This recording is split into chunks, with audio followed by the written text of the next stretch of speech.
Hello, MGA Baby Daily Vlog. Ganito ang trabaho namin sa Ambro.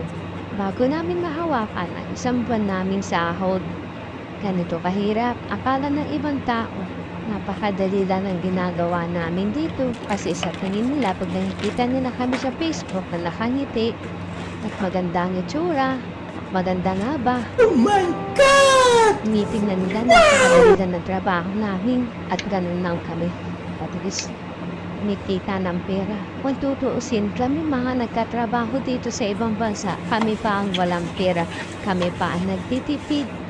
O ano kakainin namin, tinitipid namin ang aming budget para sa aming mga pamilya. Meron kami maipadala para sa aming mga anak sa mga pangangailangan nila. Kaya sana, bawat sentimo na aming mga pinapadalang pera, iniisip ko rin kung gano'ng hirap ang aming dinadanas dito.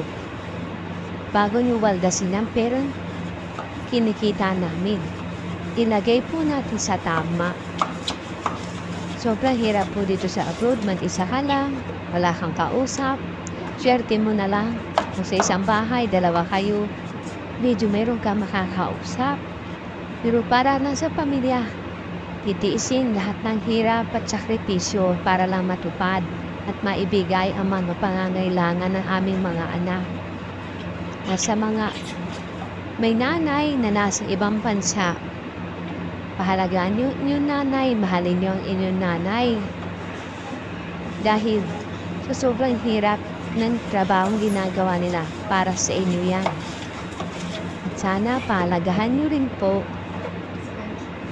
ang aming mga gustong ibigay sa inyo. Lahat-lahat po kaming mga magulang, mga anak namin ang nagpapalakas sa amin para po.